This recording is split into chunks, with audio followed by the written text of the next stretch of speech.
मौलाना जर्जिस अंसारी के बयानात सुनने के लिए मौलाना साहब के ऑफिशियल यूट्यूब चैनल मौलाना जर्जिस अंसारी स्पीचेस को सब्सक्राइब करें। नहीं, अल्लाह ने कह दिया तो कह दिया, इन्नमा हर्रमा अलैकुमुल मैतता वद्दम वलहमल खिंजीर। अल्लाह ने कह दिया ज़िबा करके हलाल जानवर खाओ तो हलाल है, लेकिन मरा हुआ जानवर तुम नहीं खा सकते हो। जबकि ज़िबा करने के बाद भी वो मरता ही है, ज़िबा करने के बाद भी वो मरता ही है। आपने ज़िबा किया वो मर गया, लेकिन अल्लाह कहता है ज़िबा किया हुआ खाओ। और अचानक कोई मर गया तो मरा हुआ जानवर ज़िबा के बाद भी हलाल नहीं होगा। सवाल यह है कि अल्लाह ने मुर्दा क्यों हराम किया है? सवाल यह है कि अगर मुर्दा हराम है तो काटने के बाद भी तो मर जाता है, फिर वो कैसे हलाल हो गया? शरीयत ने कहा ये तुम्हारी अकल इस लायक नहीं जो सोच सके। अब तुम अपने दिमाग से वो चीज सोच रहे हो जिसका दायरा तुम्हारे दिमाग का नहीं है, तुम्हारी अकल का नहीं है। बस जो कह दिया वो करो, हमने जो कह दिया वो मान लो। ज़बीहा हलाल है, मुर्दा हराम है, मरा हुआ जानवर तुम नहीं खा सकते हो। बकरा हलाल है, भेड़ हलाल है, दुम्बा हलाल है, ऊंट हलाल है, भैंस हलाल है, गाय हलाल है, खाओ। कुत्ता हराम है, गधा हराम है, सुअर हराम है। अब ये न कहो जानवर जानवर सब बराबर। जब बकरा और भैंस हलाल है तो कुत्ता और गधा हलाल क्यों नहीं है? जानवर जानवर सब बराबर। जब कुत्ते और जब बकरे को और भैंस को और भेड़ को हलाल किया गया तो कुत्ते और गधे को क्यों नहीं किया गया, सुअर को क्यों नहीं किया गया? अब आप अपने दिमाग से वो चीज सोच रहे हैं जिसका लिमिट दायरा तुम्हारा दिमाग का नहीं है। आप अपने सोने की तराजू पर पहाड़ को तौल रहे हैं। आप कंप्यूटर से जन्नत और जहन्नम के लोगों के अज़ाब और सवाब के बारे में पूछ रहे हैं जो उसका दायरे से बाहर है। हमारी अकल इस लायक नहीं है कि वो सोच सके। गाना हराम है, गाना भी हराम है और गाना सुनना भी हराम है। ये जो गाने हैं, बल्कि मुस्लिम शरीफ की हदीस तो यह है, अल्लाह के नबी ने अय्यम तसलिया बिही कहा है कि इंसान अपनी लैट्रीन कर ले। लैट्रीन जानते हो, गंदगी जो हम लोग करते हैं, गंदगी लैट्रीन करके खा जाए, ये ज्यादा बेहतर है गाना गाने से और गाना सुनने से। यानी गाना गाना और गाना सुनना उससे भी ज्यादा गंदा है। इंसान अपनी लैट्रिन करके खा जाए, ये ज्यादा, अपना लहू पी खा जाए, चाट जाए, जिस्म थोड़ा हो जाए जिस्म पर, और उसमें सफेद रंग का जो मवाद जो कचरा निकलता है उसको खा जाओ, ये ज्यादा अच्छा है। लेकिन गाना सुनने और गाना गाने से ज्यादा बेहतर है कि चाट जाओ। अब अंदाजा लगा लो नबी ने कितना गंदा कहा, गाना गाना और गाना सुनना। इसका ये मतलब नहीं कि लैट्रिन खा जाओ, एक मिसाल दी है, एक मिसाल दी है। यानी गाना गाने और गाना सुनने से बेहतर यह है कि अपनी लैट्रिन खा जाओ। यानी वो इतना गंदा नहीं है जितना गंदा ये है गाना गाना गाना सुनना। रफी का नाम सुना है ना, रफी गायकार। ये एक बार जब सऊदी अरब गया था हज करने, तो मक्का में हज करके मदीना जा रहा था। इसकी गाड़ी खराब हो गई, जो बस चल रही थी, एक जंगल में खराब हो गई। वहां एक बद्दू लोग थे, वो गाना गा रहे थे, अरब के बद्दू। तो रफी जब उनका गाना सुनता है तो बद्दू की आवाज बड़ी भोंडी थी, जैसे हमारे यहाँ कहते हैं ना, भैंस की आवाज निकाल रहा है, भैंस जैसी आवाज। जिनकी आवाज बुरी होती है तो कहते हैं देखो तो ऐसे भैंस जैसी चिल्ला रही हो, ऐसे बोल रहा है। तो अरब के वो बद्दू, वो देहाती लोग जो गाना गा रहे थे, उनका गाना सुनने के बाद मोहम्मद रफी हंसने लगा, और हंसते हुए कहता, अब मुझे पता चला कि अल्लाह के रसूल ने गाना क्यों हराम करार दिया। अल्लाह के नबी ने इन बद्दुओं का गाना सुना होगा, इन देहातियों का सुना होगा, इसलिए हराम करार दे दिया। अगर मेरा गाना अल्लाह के रसूल सुनते तो कभी हराम नहीं करते, मेरी आवाज सुनते तो कभी हराम नहीं करते। देखिए उसने अपने मतलब की बात निकाल ली। तो शरीयत क्या कहती है? अपनी अकल को मत दौड़ाओ। मोहम्मद रफी ने अपनी अकल दौड़ाई, शरीयत ने गाने को हराम करार दे दिया है। तो चाहे वो कितनी अच्छी आवाज में हो, हराम है तो हराम है, हराम है तो वो हराम है। अल्लाह ने तिजारत, बिजनेस को हलाल करार दिया है, सूद और ब्याज को हराम करार दिया है। सूद और ब्याज को हराम। तिजारत करो। जर्जी साहब घड़ी बनाते हैं, बिजनेस कर रहे हैं घड़ी का। साहब हमने ये घड़ी बनाई है 500 रुपए की, हम 800 में बेचेंगे, लेना हो तो लो, नहीं तो जाओ। तिजारत जायज है। 500 लागत लगी है, 800 बेच रहे हो, कोई बात नहीं, मेहनत कर रहे हो। लेकिन जर्जी साहब ने 1 लाख रुपया तुमको दिया, हर महीने 10,000 रुपए तुम मुझे देते रहना, 5,000 रुपए मुझे देते रहना, और जब 1 लाख दे दोगे देना बंद कर देना। यानी जब तक ये पैसा तुम्हारे पास रहेगा तुम्हें 5,000 10,000 देना पड़ेगा। ये सूद है जो हराम है, किसी भी शक्ल में जायज नहीं है, किसी भी सूरत में जायज नहीं है। अल्लाह के नबी सल्लल्लाहु अलैहि वसल्लम तो यहां तक फरमाते हैं कि जिसने भी सूद का 1 दिरहम खाया, 1 रुपया, जिसने भी 1 दिरहम 1 रुपया जिसने सूद का खाया, अल्लाह के नबी सल्लल्लाहु अलैहि वसल्लम फरमाते हैं गोया कि उसने 36 मर्तबा अपनी मां के साथ जिना किया। 36 बार। 1 दिरहम जानता है कि ये सूद का है, जानबूझकर अगर 1 रुपया भी खा लिया तो अल्लाह के नबी फरमाते हैं कि उसने 36 बार, 1 बार नहीं, 2 बार नहीं, 3 बार नहीं, 4 बार नहीं, 36 बार, वो भी किसी बाजारू लड़की से नहीं, अपनी मां के साथ। यानी 36 बार जिना करने के बाद, अपनी मां के साथ जिना करने के बाद जहन्नम में उसको जो अजाब होगा वो सूद और ब्याज खाने वाले को होगा। शरीयत ने तिजारत को हलाल करार दिया है, सूद को हराम। अब ये मत कहिए कि हिंदुस्तान है, हमारे लिए बहुत मजबूरी है, अगर बैंकों में पैसा नहीं रखेंगे तो क्या होगा, और बैंक में रखेंगे तो वहां सूद दिया जाता है, सूद लिया जाता है, क्या किया जाए? मेरे प्यारे साथियों, ये सब मनमाने तरीके हैं। आपको हिंदुस्तान के कानून ने आपके मजहब पर चलने की पूरी आजादी दी है। आप चाहें तो बैंकों से हटाकर भी आप अपनी बैंकें भी खोल सकते हो। क्या मुसलमान इतने मजबूर हैं? क्या इस्लामी बैंक नहीं खोल सकते हैं? क्या वो बिना सूदी कारोबार के बैंक नहीं खोल सकते हैं? लेकिन इसके लिए हिम्मत पैदा करो। जब मदरसे बना सकते हो, मस्जिदों की कमेटियां बना सकते हो, तो इस्लामी बैंक क्यों नहीं खोल सकते हो? इस्लामी बैंक खोलिए, लोगों को कर्ज दीजिए और कुछ सोना चांदी गिरवी रख लीजिए। गिरवी, कल मैंने एक मसला बताया था, बहुत सी चीजें ऐसी होती है जिसको हम जायज समझते हैं लेकिन जायज है नहीं। मसलन सुनिए, बहुत अच्छी बात बता रहा हूं, आप हिल जाएंगे, और अक्सर लोग ऐसा करते हैं। जर्जीज साहब, ये कौन सा गांव है? रघुनाथपुर। ये आपके मोड़ से मुझे यहां आना हो तो टोटो वाला मान लीजिए 10 रुपए लेता है, मिसाल के तौर पर। जर्जीज साहब टोटो पे बैठ गए और आपके गांव में आ गए। कहा टोटो वाले से कितना पैसा हुआ? उसने कहा 10 रुपया। जर्जी साहब ने निकाला, लेकिन खुले पैसे नहीं है, चेंज नहीं है, 100 का नोट है।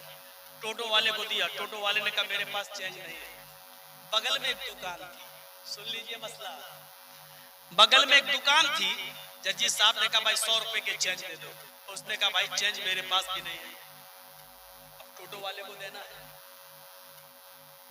उसने कहा भाई ऐसा करो, टोटो वाले को जल्दी हो रही है, आप मुझसे 10 रुपए ले लीजिए, उसको दे दीजिए। 90 रुपए हमारे पास जब आ जाएंगे थोड़ी देर में हम आपको दे देंगे। ठीक है, आपने उससे 10 रुपए ले लिए, टोटो वाले को दे दिए, 100 रुपए उसी के पास है। थोड़ी देर के बाद उसका सामान बिक गया, उसने आपको 90 रुपए वापस कर दिए। बज़ाहिर जायज लग रहा है लेकिन ये हराम है। अब आप कहोगे ये क्या बात? दलील, शरीयत ने यदम भी यदम की शर्त लगाई। सोने के बदले में सोना, चांदी के बदले में चांदी। आप किसी को सोना देकर चांदी नहीं ले सकते, चांदी देकर सोना नहीं ले सकते हो। मेरा मौजू नहीं है ना, मैं बताता कि जो बाग आपके यहाँ लगते हैं लीची के, आम के, फल पकने से पहले उसको बेचना जायज है कि नाजायज है? उसका बिजनेस जो हो रहा है, कभी फुर्सत में रखिएगा और कभी फुर्सत में सुनिएगा। इसी टॉपिक पर मैं बोलूंगा। अभी हम बोलेंगे तो आप तो एक तो बंगाली लोग हैं, और हम बोलेंगे तो नहीं समझ पाए तो आधी से ज्यादा भीड़ चली जाएगी, खोपड़ी से ऊपर बात। हम तो बहुत आसान उर्दू बोल रहे हैं, कोशिश कर रहे हैं कि आपके दिल में उतार सकेंगे। अब सुनिए, तो जायज क्या था? जायज ये था, आप उस दुकानदार को से 10 रुपए उधार लेते, आप उससे कहते कि 10 रुपए मुझे उधार दे दो। अब दुकानदार की भी मजबूरी, भाई उधार दे दो, पता नहीं तुम दोगे कि नहीं दोगे, हम तो नहीं जानते तुम्हें, आगे तो तब आप उसको कहिए कि 10 रुपए आप उधार दे दीजिए मुझे और 100 रुपए मेरे गिरवी रख लीजिए। आप जायज तरीका बता रहा हूं मैं। 100 रुपए आप मेरे रहन रख लीजिए, गिरवी रख लीजिए। जब मैं आपको 10 रुपए दे दूं तब आप मेरा 100 रुपए वापस कर दीजिए। ये जायज है, ये जायज है, यदम भी यदन है। कैसे? उसने 10 दिए, आपने उसको 10 दे दिए, 10 के बदले में 10। उसने एक हाथ से 10 दिए, आपने अपने हाथ से 10 दे दिए। आपने उसको 100 दिए, उसने आपके 100 वापस कर दिए। यानी उसने भी 100 की जगह 100 दिए, आपने भी 10 की जगह 10 लिए। मेरे भाइयों, ये जायज है, लेकिन 10 दे देना, 90 के इंतजार में बैठे रहना, ये जायज नहीं है। बहुत से काम ऐसे हैं जिसको हमारी अकल जायज समझती है, लेकिन शरीयत उसको जायज नहीं मानती है। हमारी अकल ऐसी नहीं है। आप सोच रहे होंगे मौलाना साहब मेरा जलसा कामयाब हो गया, ऐसी बातें कौन बताता है? आज तक कोई मौलवियों ने नहीं बताई है। आप एक बात को सुनकर अमल करने लगे, समझ लो जलसा कामयाब हो गया, आप कामयाब हो गए। देखिए, जितना सोना दे रहे हैं उतना सोना ले लो, जितनी चांदी दी उस चांदी के बदले में चांदी जायज है, लेकिन गेहूं के बदले में गेहूं जायज है, जौ के बदले में जौ जायज है। मेरे भाइयों सुनिए, यहां तरीका क्या हो रहा है? आप दे रहे हैं 10 और वो दे रहा आपको 10 और आप उसको दे रहे 100।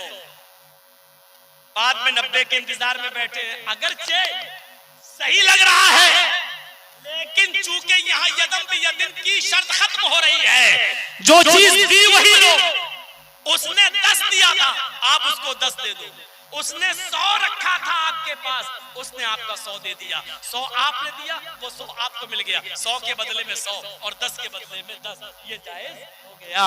मेरे भाइयों, ये है इस्लामी उसूल जो फॉलो करना है हमें, जो सीखना है। और ये वही ड्राइवर हमें बता रहा है जिसको अल्लाह ने मोहम्मद रसूलुल्लाह बनाकर भेजा है। वही मुअल्लिम इंसानियत हमें बता रहा है जिसको अल्लाह तबारक व तआला ने कायद रहमतुल लिल आलमीन, मार्गदर्शक, लास्ट मैसेंजर और लास्ट प्रॉफिट बनाकर भेजा है। ये चीज हमें और आपको समझने की जरूरत है। मेरे भाइयों, इस्लाम के कानून कोई चू चू के मुरब्बे नहीं है। जो चीज पसंद आ जाए वो हम ले लें और जो चीज पसंद नहीं आए उसको हम ठुकरा दें, नहीं।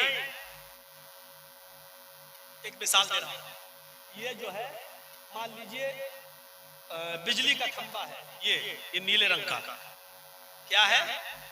बिजली का पोल। और ये दूसरी तरफ जो है वो ये है आम का दरख्त, आम का मैंगो का पेड़, आम का दरख्त। मिसाल सुनिएगा, बिजली के पोल पर अभी बिजली के तार नहीं दौड़ाए गए, लेकिन क्या है वो बिजली का पोल। हवा चली, हवा चली, आम के पेड़ से कुछ पत्ते टूटकर उस पोल पे चिपक गए, बिजली के पोल पर चिपक गए। तो आम के पत्तों की वजह से बिजली का पोल आम का दरख्त हो जाएगा? चलिए आप बताइए तो देखें, समझ रहे कि नहीं समझ रहे? आम के पेड़ से कुछ पत्ते टूटे और बिजली के पोल पर, बिजली के खंभे पर चिपक गए। तो इन चंद पत्तों की वजह से क्या बिजली का खंभा आम का पेड़ कहलाएगा? नहीं ना। আপনারা সবাই বুঝতে পারছেন না? चलो थोड़ा 25 साल में इतना ही आया मुझे बस। दो चार और आया, जहां बोला वो गलत हो गया तो सबने मजाक उड़ाया, मैंने बोलना ही छोड़ दिया। मैं सीख लेता, लेकिन यहां से फिर बंबई जाऊंगा तो बंबई वाले कहते हमारी मराठी सीखो, हरियाणा जाते हैं वो कहते हमारी सीखो। तो जहां जहां जाएंगे सबकी तो नहीं सीख पाएंगे, इतना तो पॉसिबल नहीं है ना। आम के पेड़ से चंद पत्ते टूटकर बिजली के खंभे पे चिपक गए तो क्या देखने वाला उस बिजली के खंभे को आम का पेड़ कहेगा? नहीं। चंद पत्तों के टूटने की वजह से बिजली का खंभा आम का पेड़ नहीं बन सकता। तो हमारी चंद नमाजें और चंद रोजे और चंद इबादतें मिलकर हमें पूरा का पूरा मुसलमान कैसे बना सकती हैं? आपने क्या समझ लिया? 2-4 टाइम की नमाज पढ़ लो मुसलमान हो गए, 2-4 रोजे रख लो मुसलमान हो गए। आम के पेड़ के टूटे हुए पत्ते बिजली के खंभे को चिपक जाते हैं, बिजली का खंभा फिर भी बिजली का खंभा कहलाता है, आम का पेड़ नहीं। आम का पेड़ तभी कहलाएगा जब अपनी जड़ में भी आम हो, अपनी शाखाओं में भी आम हो, अपने पत्तों में भी आम हो, अपने फल में भी आम हो। जब मुकम्मल फल देगा, मुकम्मल पत्ते होंगे, जड़ भी बुनियाद भी उसकी आम की होगी, तब वो आम का पेड़ कहलाएगा। आपकी बुनियाद इस्लाम से जुड़ी होगी, आपका इजाफा बढ़ोतरी इस्लाम में हुई होगी, और आपका उठना बैठना लेटना सोना जागना खाना पीना चलना फिरना शादी ब्याह निकाह सब कुछ जब तक इस्लामी नहीं होगा हम और आप पक्के मुस्लिम नहीं बन सकते। मौलाना मिसाल तो बहुत तगड़ी है। चंद पेड़ के टूटे हुए पत्ते बिजली के खंभे को जब आम का पेड़ नहीं बना सकते तो हमारी चंद टूटी फूटी इबादतें हमें मुसलमान कैसे बना सकती हैं? आम का पेड़ वही होगा जो अपनी बुनियाद में भी आम हो, अपने तन में भी आम हो, अपने पत्तों में भी आम हो, अपने फल में भी आम हो। आप भी मुसलमान तभी होंगे जब आप उठने बैठने लेटने सोने जागने खाने पीने हर चीज में जब आप इस्लाम छपकता हुआ नजर आएगा तब आप मुसलमान कहलाए जाएंगे। इस्लाम के साथ हमारा रिश्ता बड़ा गहरा होना चाहिए। अब आप छोटे बच्चे नहीं रह गए, 25 साल तो मुझे हो गई तकरीरें करते हुए, लोगों ने कितना बताया आपको। ये शुरू में जो मुसलमान होता है ना उसके लिए कुछ गुंजाइश है कि अल्लाह ताला माफ कर देगा, लेकिन जो लोग तजर्बाकार हो गए और बरसों से मुसलमान हैं उनको सोचना चाहिए। एक मिसाल और सुन लीजिए, जब आपका बच्चा पढ़ने जाता है शुरू में स्कूल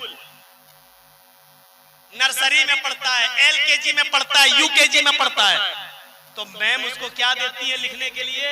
पेंसिल। पेंसिल जानते हो ना? पेंसिल।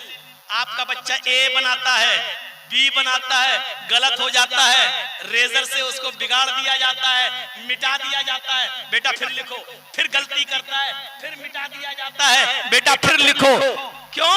क्योंकि उसकी अभी उम्र है गलतियां करने की, इसलिए रेजर लिया जाता है और पेंसिल कच्ची दी जाती है ताकि वो गलती करे तो उसको मिटा दिया जाए और फिर उसको सही। लेकिन जब वही बच्चा आपका प्राइमरी पास करके 6 में आता है, 7th में आता है, 8 में आता है, हाई स्कूल में, मैट्रिक में आता है, तब आप देखेंगे स्कूल में उससे पेंसिल नहीं, उसको रेजर नहीं दिया जाता, बल्कि उसके हाथ में पेन दे दिया जाता है। क्यों?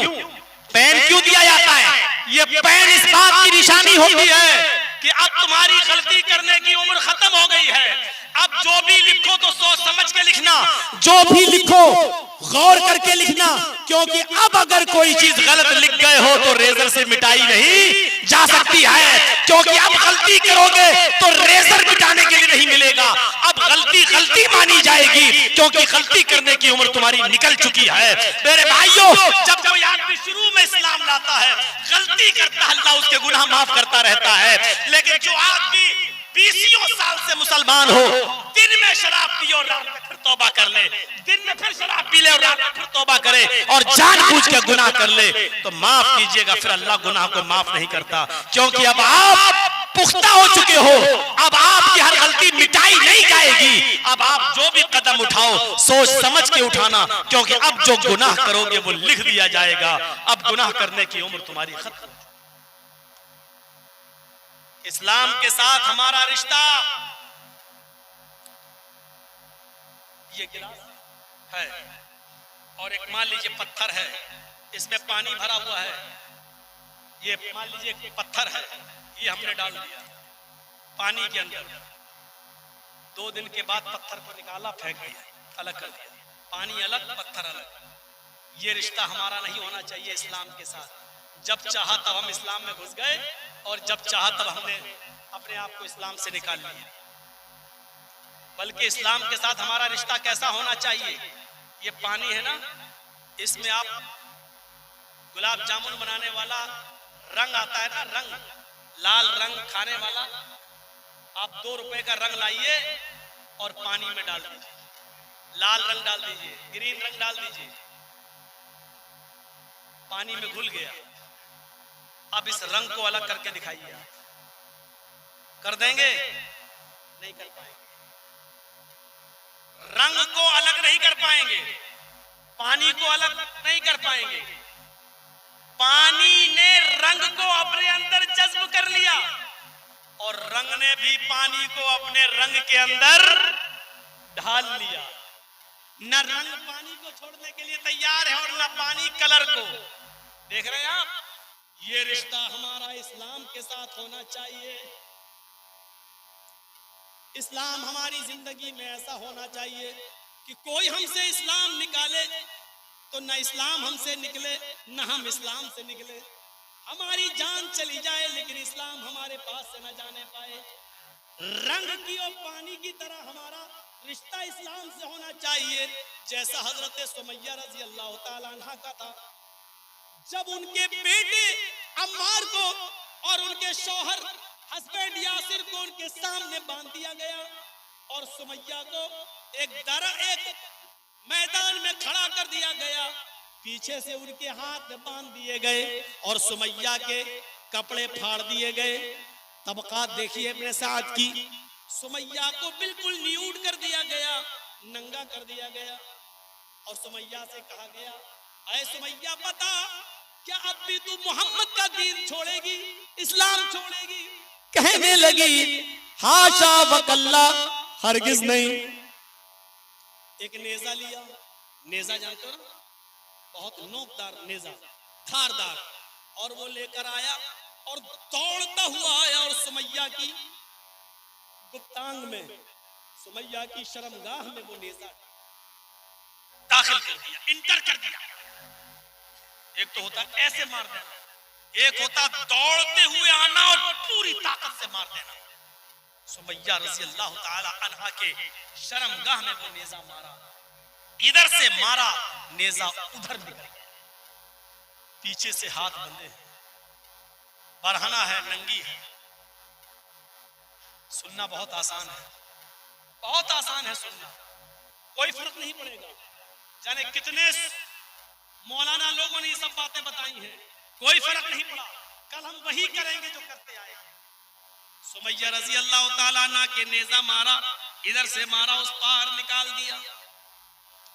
सुमैया रज़ी अल्लाह ताला अन्हा की नजरें आसमान की तरफ गई, सीधे आसमान की तरफ नजर उठाती है और उसके मुंह से जो दुआ निकलती है वो दुआ ये निकलती है, सब्बित क़दमैया अला दीनिक या अरहमर राहिमीन। आए मेरे रब, आए रहम करने वाले मेहरबान अल्लाह, मुझे मेरे दीन पर साबित रखना। आप क्या कहेंगे मौलाना साहब, मेरे बाप को तबीयत खराब है, दुआ कर दो, अल्लाह उसके बाप को सेहत दे, अल्लाह उसके बाप को तंदुरुस्ती दे, अल्लाह उसके बाप को शिफा दे। हम लोग ये दुआ करेंगे। सुमैया के शर्मगाह में नेजा दाखिल कर दिया और सुमैया दुआ क्या कर रही है? ये नहीं कह रही अल्लाह मेरी हिफाजत फरमा, ये नहीं कह रही अल्लाह इस इसने जो नेजा मुझे मारा है, इसका दर्द हो रहा है, तकलीफ हो रही है, इसको मुझसे दूर कर दे। वो ये दुआ नहीं मांग रही है, उसके मुंह से जो वर्ड निकल रहा है, सुनो नौजवानों, दीन कैसा उसकी जिंदगी में भरा हुआ है, दीन कैसा उसकी जिंदगी में घुसा हुआ है। वो क्या कह रही है, सब कदम याला दीनिक, आय अल्लाह इसने मेरी शर्मगाह में नेजा मारा, बहुत तकलीफ हो रही है, बहुत दर्द हो रहा है, लेकिन मुझे अपने दर्द की फिक्र नहीं। ऐसा ना हो कि इसकी दी हुई तकलीफ मुझसे मेरा दीन छीन ले, मुझसे मेरा इस्लाम छीन ले।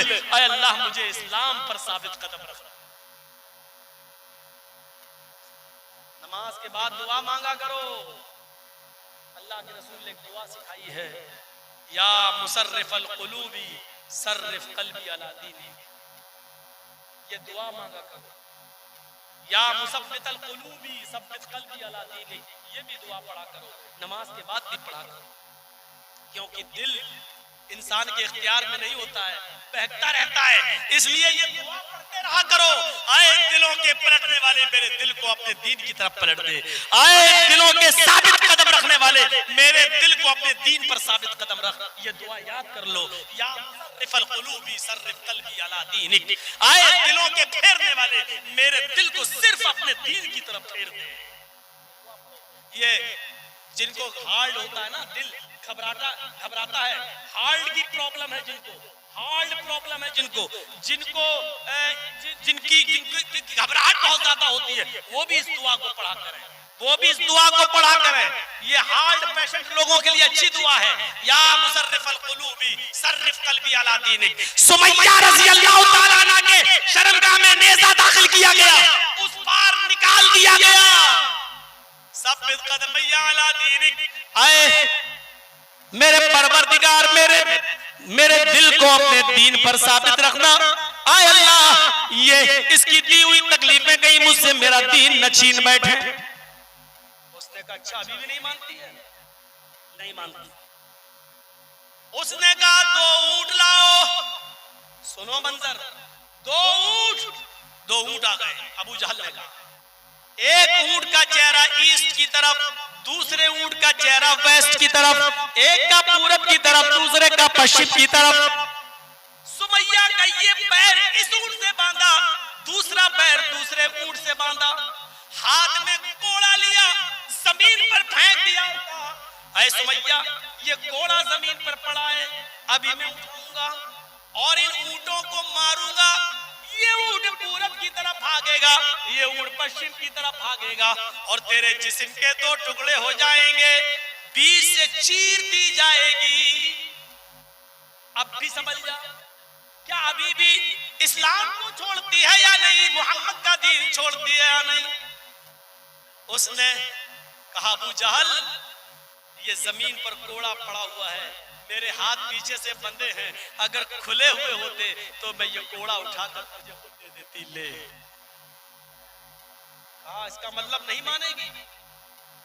कहा तुम मानने की बात कहते हो, दीन छोड़ने की बात कहते हो? आय अबू जहल, अल्लाह की कसम मुझे जन्नत दिखाई दे रही है। कैसे चिढ़ा रही है अबू जहल। आय अबू जहल, वो जन्नत दिखाई दे रही है, वो दूध की नहरें दिखाई दे रही हैं, वो शहद की नहरें दिखाई दे रही हैं, वो जन्नत के दरवाजे पर फरिश्ते खड़े हैं मेरा इस्तकबाल करने के लिए, वो मुझे दिखाई दे रहे हैं। आय अबू जहल, वो जन्नत की खुशबू आ रही है, मेरी नाक तक जा रही है, तुझे नहीं सुनाई दे रही है? आए मेरे बेटे अम्मार, अल्लाह की कसम मैं जन्नत देख रही हूँ। आए यासिर, मेरे शौहर में जन्नत देख रही हूँ। मैं औरत हूँ, हो सकता है ये हल्की सजा हो, औरत समझकर मुझे हल्की दे रहा हो। मेरे पास तुम मर्द हो सकता है तुम्हें मुझसे भी ज्यादा सख्त सजा दे, लेकिन मानना नहीं, फौरन चले आना, जितनी तकलीफ के साथ मारे मर जाना। आए मेरे बेटे, जन्नत के दरवाजे पर मैं तुम्हारा इंतजार करूंगी। ऐ मेरे शौहर, यहाँ नहीं, जन्नत के दरवाजे पर मैं तुम्हारा इंतजार करूंगी। आए अबू जहल, जन्नत देखकर भी क्या कोई इस्लाम छोड़ सकता है? ओ, ये तो इसको भी पक्का कर दिया अपने बेटे को और अपने हस्बैंड को। उसने कोड़ा लिया, गुस्से में मार दिया दोनों। ये ऊंट पूरब की तरफ भागा, ये ऊंट पश्चिम की तरफ भागा, और सुमैया के 2 टुकड़े हो गए, बीच से चिर गई। चेहरा बच गया। यहां आने के बाद तो टूटे। मेरे भाइयों सुनते चलिए, हजरत सुमैया के चेहरे पर मुस्कुराहट है। शहीद हो गई, इंतकाल हो गया, लेकिन मुस्कुराहट। अबू जहल सर पे पत्थर मारने लगा। लोगों ने कहा क्या कर रहे हो, पागल हो गए हो? कहा सब कुछ छीना, लेकिन मरते वक्त भी मुस्कुरा रही है, मुझे चिढ़ा रही है। सब कुछ छीना, मरते वक्त इसके चेहरे की खुशी नहीं छीन पाया। मैं हार गया, सुमैया जीत गई। मैं हार गया, सुमैया जीत गई। अम्मार को छोड़ दिया, यासिर को छोड़ दिया। इन लोगों ने अल्लाह के नबी सल्लल्लाहु अलैहि वसल्लम को पूरा वाकया सुनाया। अल्लाह के नबी ने जुमे के दिन खुतबा दिया, और सुनो खुतबे में क्या कहा। लोगों, आज अबू बकर मौजूद है, उमर मौजूद है, उस्मान मौजूद है, अली मौजूद है, सब मौजूद है।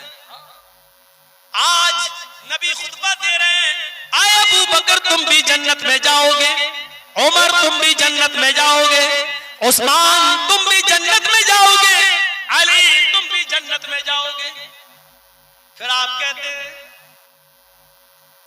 अबू बकर तुम अकेले जन्नत में जाओगे, आए उमर तुम अकेले जन्नत में जाओगे, उस्मान तुम अकेले जन्नत में जाओगे, अली तुम भी अकेले जन्नत में जाओगे। आई ना अम्मार, आई ना यासिर। कहा अल्लाह के रसूल मैं यहां हूं। अम्मार ने कहा लब्बैक, मैं यहां बैठा हूं। यासिर कहां है? वो कहते मैं यहां बैठा हूं। कहा तुम्हारी मां, तुम्हारी बीवी को तुम्हारी आंखों के सामने कत्ल कर दिया गया, शहीद कर दिया गया। हाँ, इसबिरू या आला यासिर, इसबिरू या आला यासिर, इसबिरू या आला यासिर, फइन्ना मौइदकुमुल जन्ना। ये मेरा वादा है। आए यासिर के घर वालों, सब्र करो, सब्र करो, सब्र करो। तुम्हारा पूरा खानदान एक साथ जन्नत में जाएगा, तुम्हारा पूरा घर एक साथ जन्नत में जाएगा। मेरे भाइयों, इसको कहते रिश्ता इस्लाम के साथ। सुमैया की जान तो छीन ली, लेकिन इस्लाम नहीं छीना। सुमैया की जिंदगी में इस्लाम ऐसा घर कर गया था। ना सुमैया इस्लाम को छोड़ना चाह रही है, ना इस्लाम सुमैया को छोड़ रहा है। हमारा रिश्ता इस्लाम के साथ ये होना चाहिए, पत्थर और पानी की तरह नहीं कि जब चाह कर निकाल दिया। फरमाया जब शराबी शराब पीता है तो उस वक्त वो मोमिन नहीं रहता। इससे बड़ी मेरे भाई जो मुसीबत की बात और क्या होगी कि जब एक नौजवान शराब का जाम अपने हाथ में लेता है और अपने होठों से लगाता है, ईमान उसके अंदर से निकाल लिया जाता है। अगर इस हाल में मर गया तो गैर मोमिन होके मरेगा। ला यशरबु शारिब हीना यशरबु वहुवा मोमिन। जब शराबी शराब पीता है तो उस वक्त वो मोमिन नहीं होता। ला यज़नी ज़ानी हीना यज़नी वहुवा मोमिन। जब जिनाकार जिना करता है, जब जानी किसी लड़की के साथ दिन या रात के किसी भी हिस्से में जब जिस्मानी ताल्लुक कायम करता है, हराम रिश्ता कायम करता है, तो ईमान उसके अंदर से निकाल लिया जाता है।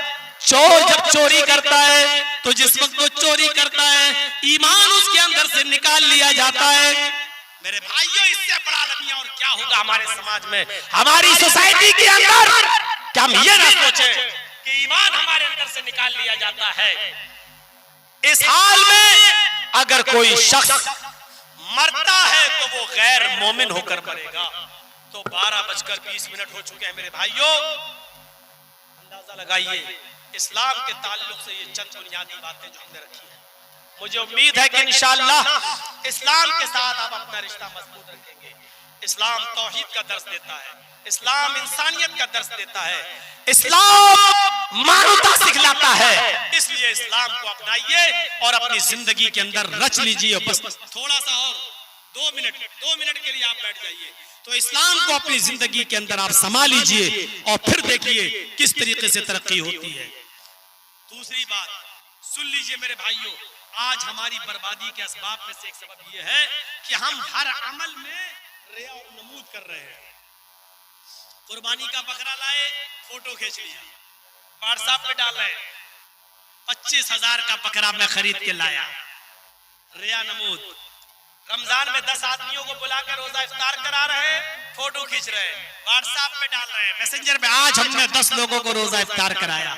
अल्लाह ने हज की उम्रे की तौफीक दी, खाने काबा के सामने खड़े होकर फोटो खींच के अपने दोस्तों को शेयर कर रहे हैं, आज मैंने उम्रा किया है, सफा मरवा की सही की। अरे लोग इबादतें करते थे तो किसी को बताते नहीं थे, चुपके से इबादतें करते थे। मेरे भाइयों, हजरत उमर फारूक 4 साल तक बूढ़ी औरत की खिदमत करते रहे, रात के अंधेरे में उसका पेशाब पायखाना साफ करते रहे, उसका खाना बनाते रहे, उसको खिलाते रहे, उसके कपड़े धुलते रहे।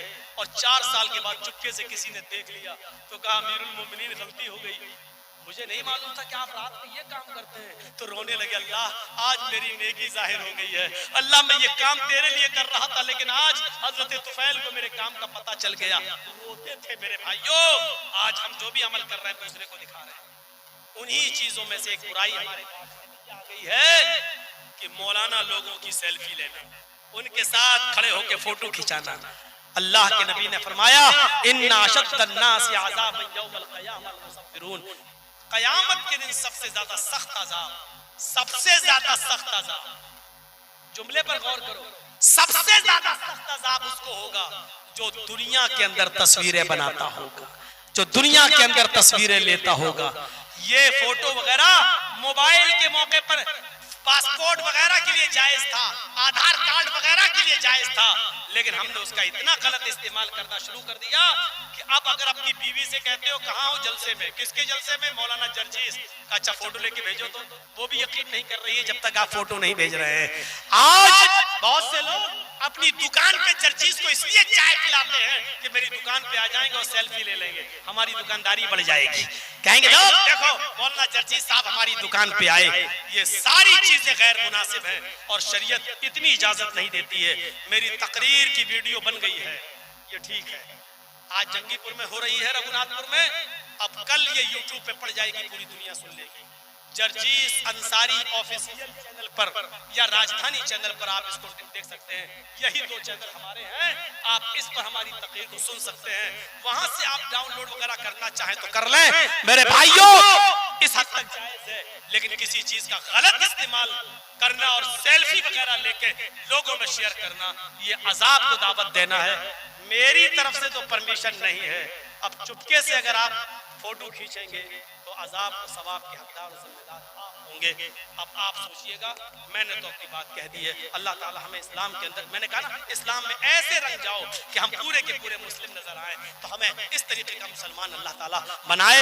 अल्लाह से दुआ है कि बारे इलाह हमें पक्का सच्चा मुसलमान बना दे। अल्लाह इस्लाम हमारे रगो रेशे के अंदर पैवस्त फरमा दे। अल्लाह हमें इस्लाम के अंदर पूरा का पूरा दाखिल फरमा दे। जब तक तू हमें जिंदा रख, इस्लाम पे जिंदा रखना, और जब हमारा खात्मा हो तो ईमान पर हमारा खात्मा फरमाना। वमा अलैना इल्लल बलागुल मुबीन व आखिरु दअवाना अनिल हम्दुलिल्लाहि रब्बिल आलमीन। अस्सलामु अलैकुम व रहमतुल्लाहि व बरकातहू।